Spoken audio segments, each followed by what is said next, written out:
Diba? Truly, ay, wala pong etchos yun. Anong preparation mo? Hakwan ka ba? Sporty? Or nag-gym ka talaga? Parang wala yata ako nakitang posting mo sa do not judge social media. me. Marami. Nag-start po kasi kami mag-shoot nito last year, no? Direct? Mga April? March? Sa ngayon na 1 year and 4 months na. Oo. So, before po kami nag-start, sabi ko kay Direk, since stunt woman po yung role ko, sabi ko, Direk, ayoko ng echoserang stunt woman. So, payat ako nung time na yun. Sabi ko, Direk, give me time, mag-build ako ng muscles. And I did not disappoint. Direk, i-back up mo ako dito! So, Direk, hindi may muscles, nag-gym talaga ako everyday for that. And then, yun, mas may ano na.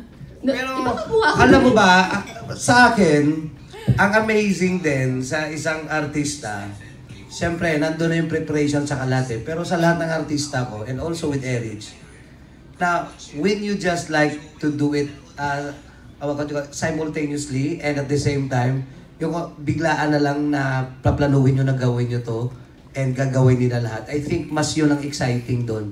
May mga scenes si Erich na talagang alam mo nang sobrang pagod na siya, ba't kailangan gawin, di ba? Kasi hindi naman siya ganun ka-athlete, di ba? Hindi naman siya si Ronda Rousey. Pero direct nag-basic training tayo, yes, bago mag-start. Nag-Muay Thai siya, nag-knife, lahat. Arnis ba yun, direct? Arnis, tapos ang pinaka-train ko nga sa kanya, more than yung technique, but is to train kung paano talaga mga stuntmen natin gumalaw. Kasi yun yung kasi stunt woman kay. Kasi kung sobra kang galing, hindi ka na believable na stunt woman ka. So kailangan aralin mo yung galaw ng stunt woman. So I think yun yung convincing part sa kanya. Wala bang pilay na naranasan? Ay, madami. Maraming remembrance. Or naipit ang ugat mo? Ay, madami. Nako. Katulad ng sinabi ni Direk, syempre, nandun na yung, let's say, yung sequence, action, puro habulan. Let's say, yung sa stairs, no, Direk. Pag nakita ni Direk, ang galing, wow! So siya ko, wow, thank you. Isa pa! Kala ko magaling. Isa pa. Isa na naman.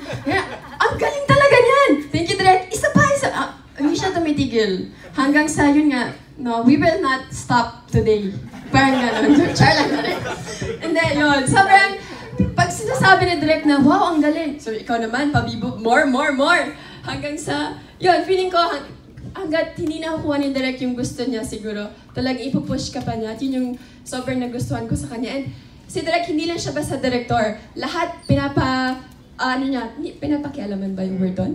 Tama ba yung term? Pwede na. Pwede. Super hands-on, let's say, kasi production designer yan si Direk before. So, siya talaga lahat. Hindi lang siya director, lahat naglalagay ng dugo, naglilinis ng, ay grabe, Direk, ikaw na. You're the one. Sa ganun ka, devoted ni Erich sa project, na she almost like risked her life 4 times na nangyari. Number 1, yung natanggal siya sa live na barbed wire. Kasi she needs to crawl sa ceiling and kailangan niyang talunin yung barbed wire talaga. So, may nakarig kami. So, syempre, nung tinalon, kasi ang set ng barbed wire, hindi yung pahaba. Ba't kailangan talaga yung barbed wire na nakaganon? So, pagtalon niya, nag-shoot siya dun sa barbed wire, nagtanggel na sa kanya lahat. So, hindi na siya makabitaw sa tubo. Kasi pag magbitaw sa tubo, mapupugutan siya ng ulo kasi nagtanggel na nga sa kanya eh. So, lahat kami, hinawakan na yung paa niya na hindi siya ma-push, mas steady siya and para maputol yung wire. So, yun yung isa doon na sabi ko, tama na to, ginawa pa rin niya ulit. Ang pangalawa, yun yung medyo major kasi hindi namin matitrace kung saan yung issue. But yung nakuryente talaga siya sa elevator, na ang lakas talaga ng kuryente, na natapon talaga siya. Kasi elevator supposed to be, abandon na siya na building. Pero nakatap ang mga wire sa ilalim na may nagre-rent na newspaper outlet sa ilalim.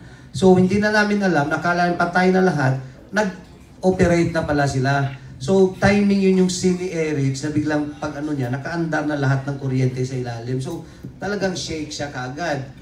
So buti nakabitaw siya kasi pawis na pawis pa siya.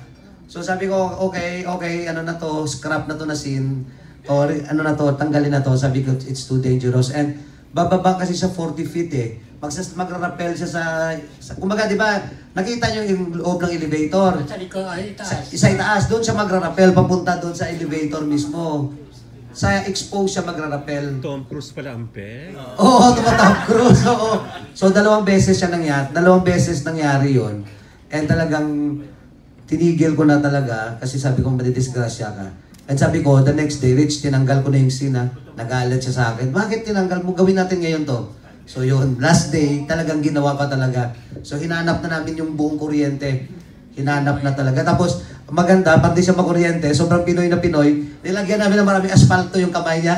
Okay, para pag mag-slide ka dyan, dire-diretso na. Tapos, hindi mo maramdaman yung kuryente just in case meron. So, naka-grease, may spalto yung kamay niya kung ano.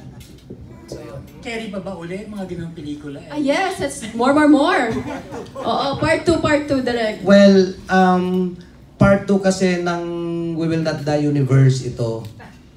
May ano to 3 parts siya eh. So 3 parts siya. In fact, we're working on the kung saan man ito mapunta, we're working on the sequel already at saka yung third. So we have titles already. Sa ngayon, di ba, We Will Not Die Tonight. Ang next na nakikita namin doon, I Will Not Die Tonight. And next is, I Will Die Tomorrow. Yan yun. Oh, totoo yun. Working. Oh, pinakita mo yun. Alam niyo, ano? Pinakita mo, title. Dapat kasi, Trilogy pala ito. so yun. So part siya ng trilogy na hoping na ito yung jumping board namin.